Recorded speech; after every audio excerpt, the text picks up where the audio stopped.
Hello दोस्तों, स्वागत है आपका हमारे स्पेशल यूट्यूब वीडियो में। आज हम बात करेंगे आईपीओ यानी इनिशियल पब्लिक ऑफरिंग के बारे में, जो हर इन्वेस्टर के लिए बहुत ही इम्पोर्टेंट होता है। लेकिन क्या आप जानते हैं कि कुछ आईपीओ प्लान करके रिटेल इन्वेस्टर को कैसे लूटा जाता है? आइए आज के इस वीडियो में हम इस विषय पर बात करेंगे और कुछ टिप्स शेयर करेंगे जिससे आप इस ट्रैप को अवॉइड कर सकते हो। So let's begin. Before we dive in, let's understand what an IPO is. An IPO is when a private company offers its shares to the public for the first time to raise capital. Retail investors like you and me get a chance to buy these shares and become partial owners of the company. Sounds exciting, right? लेकिन दोस्तों, हर एक मिठाई के अंदर कुछ काला होता है। क्या आप जानते हैं कि कुछ कंपनीज IPO को लाने से पहले रिटेल इन्वेस्टर्स को कैसे धोखा देती है? Let's reveal some shocking truth. पहला है फैंसी प्रोजेक्शन। दोस्तों, आपको ध्यान देना होगा कि कुछ कंपनीज IPO के वक्त एक्सेसिव अट्रैक्टिव प्रेडिक्शंस दिखाती है। उनका कहना होता है हमारा स्टॉक प्राइस दोगुना होगा 1 साल में। दोस्तों, IPO के समय बहुत सारे इन्वेस्टर्स को ललचाती है ये अट्रैक्टिव प्रेडिक्शंस जो कंपनीज प्रेजेंट करती है। और क्या ये वादा हमेशा सच होते हैं? आइए समझते हैं। देखिए, हमारी कंपनी की सेल्स हर साल 100% बढ़ती रहेगी। हम अपने कॉम्पिटिटर्स को पीछे छोड़ देंगे। ये प्रेडिक्शंस इन्वेस्टर को ज़्यादा प्रॉफिट्स के लिए अट्रैक्ट करती है। लेकिन क्या इन प्रोजेक्शंस का सही पेश होता है? क्या कंपनी के पास्ट परफॉर्मेंस और मार्केट कंडीशंस इनको जस्टिफाई करते हैं? हमारे प्रोडक्ट्स की डिमांड इतनी ज़्यादा होगी कि हम पूरे बाज़ार को कंट्रोल कर देंगे। कुछ कंपनीज अपनी प्रेडिक्शन में इतने ज़्यादा बिलीव करती है कि वो मार्केट को पूरी तरह से डोमिनेट कर सकती है। लेकिन ये तो सिर्फ एक ड्रीम होता है, रियलिटी अलग होती है। हमारे प्रोडक्ट्स की प्रॉफिट मार्जिन 50% होगी। हाँ, आपने सही सुना, 50%। आपको याद है दोस्तों, higher profits mean higher returns for investors.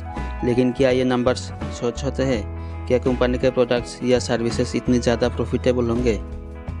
दोस्तों, IPO में अट्रैक्टिव प्रेडिक्शन के पीछे कोई बार बिटरनेस छिपी होती है। इन्वेस्टर्स को धोखा ना देने के लिए ध्यान से सोचकर और रिसर्च करके अपने इन्वेस्टमेंट का फैसला करना बहुत ज़रूरी है। जब भी आप IPO में इन्वेस्ट करने का सोचें, कंपनी की पास्ट परफॉर्मेंस, मैनेजमेंट टीम और इंडस्ट्री ट्रेंड को समझें। ओवरली ऑप्टिमिस्टिक प्रोजेक्शंस पर यकीन ना करें, बल्कि इन्फॉर्म डिसीजन लें।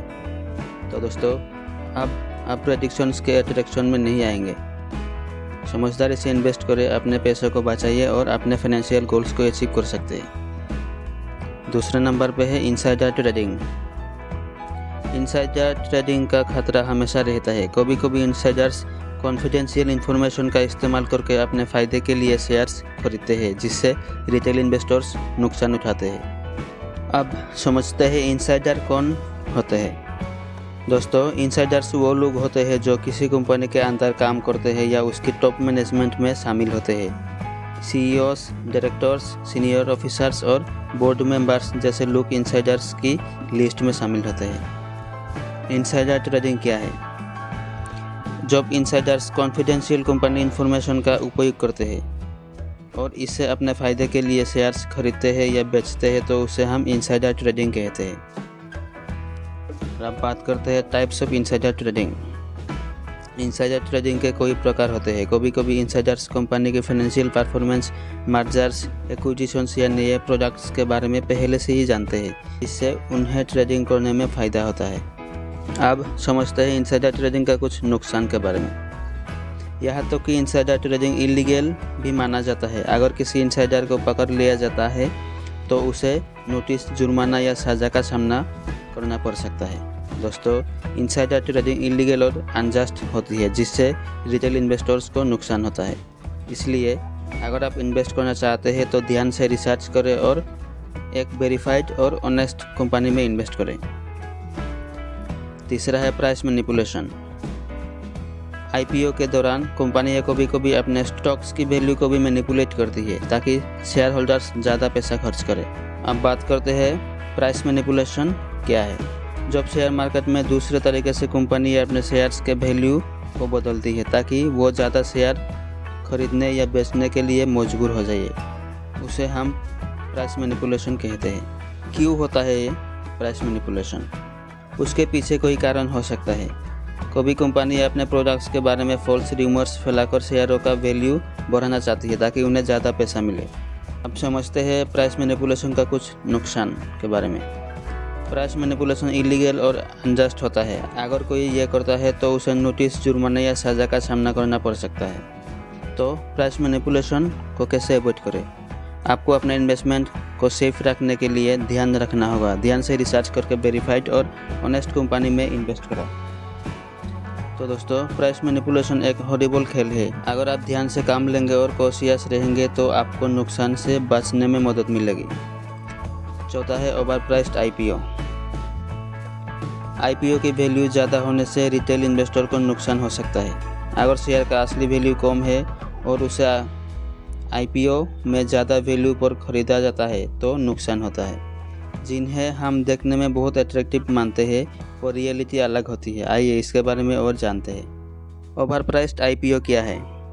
जब किसी कंपनी के आईपीओ के वैल्यू को उसके असली वैल्यू से ज़्यादा रखा जाता है ताकि ज़्यादा इन्वेस्टर उसमें इंटरेस्ट दिखाए, उसे हम ओवर प्राइस्ड आईपीओ कहते हैं। ये ओवर प्राइस्ड आईपीओ क्यों होते हैं?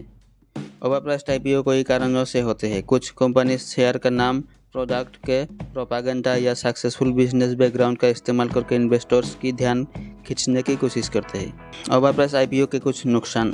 जब आईपीओ का वैल्यू ज़्यादा होता है तो इन्वेस्टर्स को नुकसान हो सकता है। अगर आप इसमें ज़्यादा खरीदते हैं और उसका वैल्यू नीचे जाता है तो आपको कम पैसे मिलते हैं। ओवर प्राइस आईपीओ को कैसे अवॉइड कर सकते हैं? अपने इन्वेस्टमेंट को सेफ रखने के लिए ध्यान से रिसर्च करें। कंपनी के पास्ट परफॉर्मेंस, फाइनेंशियल्स और एस्टिमेटेड ग्रोथ को चेक करें। अगर वैल्यू ज़्यादा हो तो उसे छोड़ना भी एक ऑप्शन है। दोस्तों, ओवर प्राइस्ड आईपीओ इन्वेस्टर्स के लिए एक चैलेंजिंग इश्यू है। इसलिए अगर आप इन्वेस्ट करने के सोच रहे हैं तो समझदारी से रिसर्च करें। दोस्तों, ये सब तो सुनने में कुछ शॉकिंग लग रहा है ना, लेकिन फिक्र मत कीजिए, हर प्रॉब्लम का एक सॉल्यूशन होता है। सबसे पहला टिप है, आईपीओ के पहले ध्यान से रिसर्च करें। कंपनी के पास्ट परफॉर्मेंस, फाइनेंशियल्स और इंडस्ट्री ट्रेंड को अच्छे से समझें।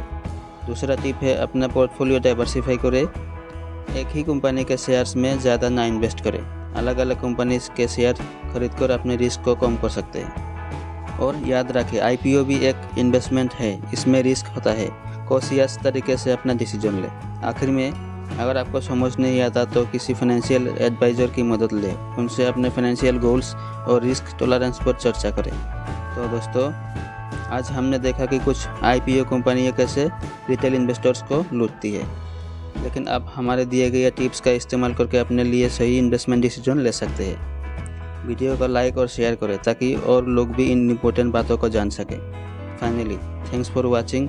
फिर मिलते हैं अगले इन्फॉर्मेटिव वीडियो में। तब तक अपना ध्यान रखें और इन्वेस्टिंग जानने में आगे बढ़ें। Bye bye.